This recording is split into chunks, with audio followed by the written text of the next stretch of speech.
Isang mayamang dalaga ang nagbiyahe patungo sa Hong Kong sa halip na sa UK para sa kanyang bakasyon. Matapos niyang mahuling niloko siya ng kanyang boyfriend. Natagpuan niya ang binatang si David habang naglalakad siya sa dalampasigan hanggang sa magkaroon sila ng ugnayan. Hello mga kaboso! Welcome back sa Netflix. Ang pelikula na ating matutunghayan ngayon ay pinamagatang Crazy Love na ipinalabas noong 1993. Sa isang magarang bahay, ang mga magulang ni Jane ay nagpatawag ng monghe upang tignan at itaboy ang negativity sa kanilang bahay. Nang patungo na ang monghe sa banyo, ay bigla na lamang lumabas ang katatapos lamang maligong dalaga na si Jane na walang takip sa kanyang pang-itaas.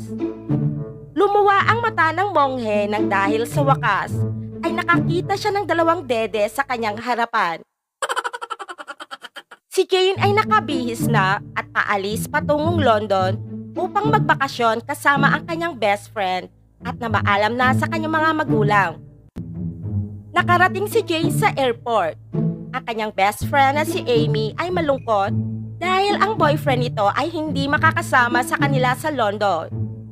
Naisip ni Jane na total ilang beses naman siyang nagbakasyon sa London kaya gumawa sila ng paraan na mapalitan ang kanyang pangalan sa tiket upang magkasamang magbakasyon ng magkasintahan.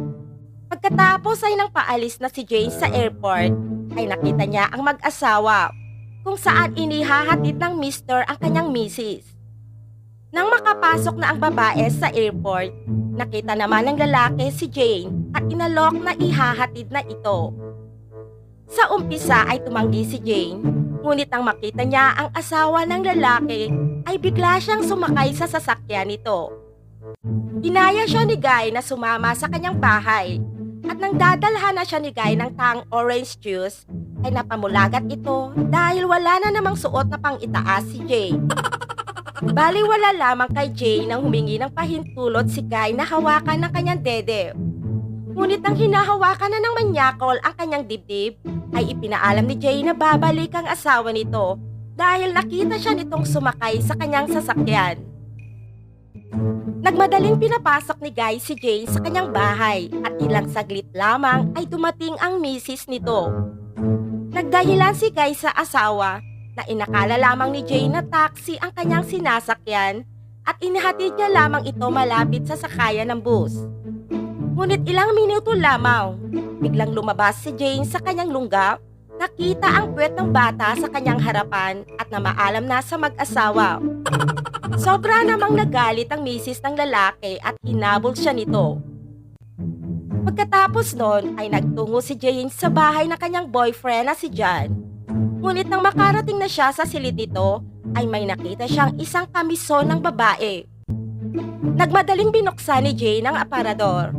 Boom! Nahuli niya sa akto ang kanyang boyfriend kasama ang isang pokpok. Dahil sa pagiging broken-hearted, nagtungo si Jane sa isang lugar at inilabas niya ang kanyang saloobin gamit ang voice recorder. Pagkatapos ng hapong ding iyon ay naglakad-lakad siya na hindi alam kung saan patungo. Pinara niya ang isang sasakyan na padaan upang makisakay. Nagkunwari siya na mula siya sa Japan at hindi maintindihan ang kanilang pinag-uusapan. Lingid sa kanilang kaalaman, naintindihan ni Jane ang salitang Mandarin, kaya alam niyang nais siyang tuktakin ng dalawang lalaking malibo. Inihanda ni Jane ang kanyang sarili sa pamamagitan ng pag-spray sa mga mata ng dalawa.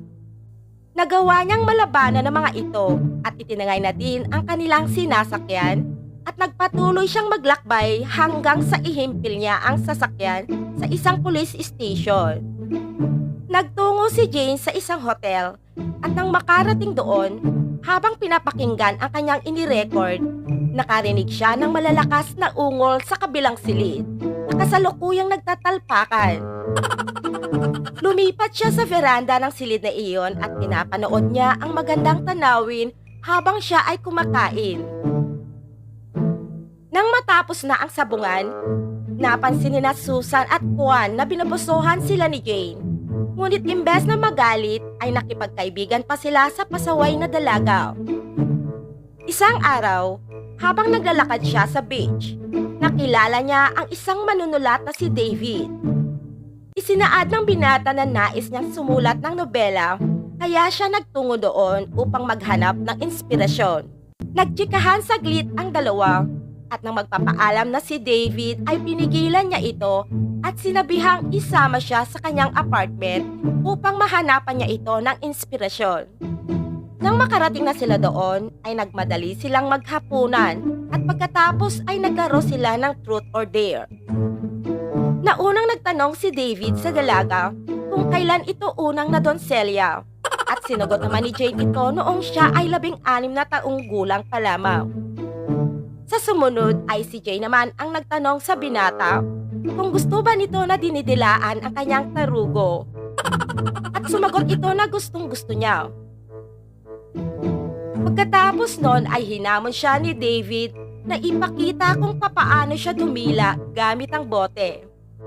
Tinanggap ni Jane ang hamon at dinilaan ang dulo ng botelya na siyang dahilan ng pagtigas ng manoy ni David. Magmula noon, naging malapit na ang dalawa at naging inspirasyon ni David ang dalaga sa pagsulat nito ng nobela. Isang araw, tumungo ang dalawa sa pamilihan at nakakita ang dalaga ng salamin sa mata. Nabighani ang may-ari sa taglay na ganda ni Jane at inalok niya ito ng libreng salamin at damit. Nakaramdam naman ng selos si David, lalo na nang paalis na sila ay inaya ng tindero si Jane sa isang party. Nalaman ni David na nakipagtikiman ang dalaga sa ibang lalaki at itinanong kung sino ang lalaking iyon, na sinagot naman ni Jane na hindi niya matandaan. Sobrang nagselos si David, ngunit ayon kay Jane ay wala itong karapatang magselos dahil wala silang relasyon. Nagpasya si Jane na tanggapin ang imbitasyon ng tindero ng salamin at isinuot ang damit na ibinigay sa kanya. At dahil ayaw naman ni David na mawala ang dalaga sa kanya, ay sumama na ito. Hinaharot ng tindero si Jane habang nagtungo si David sa banyo at nang hinanap niya ito ay nakita niya ang dalawa sa VIP room. Naubos ang pasensya ni David at galit na umuwi na lamang sa kanyang apartment at inimpake ang mga gamit ni Jane upang palayasin ito. Nang makauwi naman ng dalaga ay humingi siya ng tawad at sinabing wala siyang ginawang kababalaghan sa VIP room. Ngunit galit pa din ang binata at hindi pinatawad si Jane. Nagpasya si Jane na bumalik na lamang sa club at ang tindero ng salamin na nagngangalang A-Hong ay nagtungo doon upang makita siya. At dahil walang matutuluyan, ay inalok nito ang dalaga na sumama na sa kanyang bahay. Nang makarating na sila sa bahay ni A-Hong ay nagmadali silang magsiping. Ngunit parang walang pakiramdam si Jane habang nagtatalik sila ni A-Hong. Kinabukasan, bumalik muli si Jane sa apartment ni David at sinabing namimiss niya na ito. Tinanong siya ng binata kung nakipagtalik ba siya kay A-Hong. Hindi naman tumanggi si Jane at inaming may nangyari sa kanila ni A-Hong. Ngunit habang ginagawa nila iyon ay si David ang kanyang nasa isip.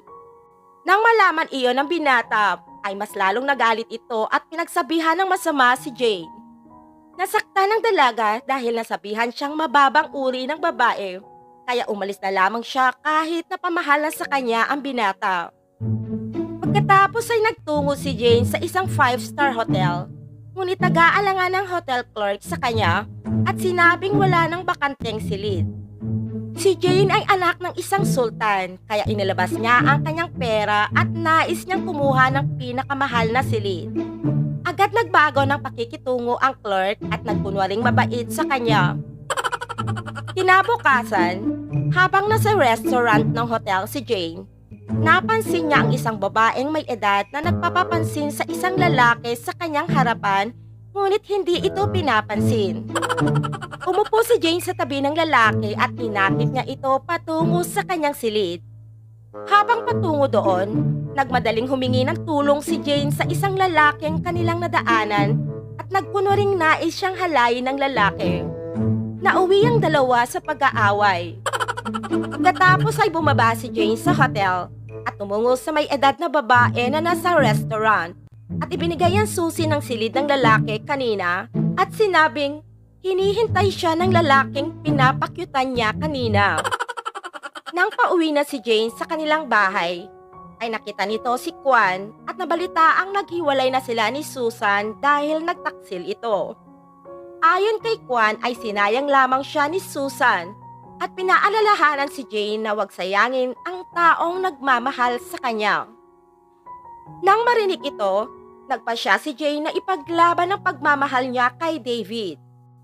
Naisip niyang bumalik sa apartment ni David at nang makarating doon, ang kapatid na lalaki ni David ang nagbukas ng pintuan para sa kanya.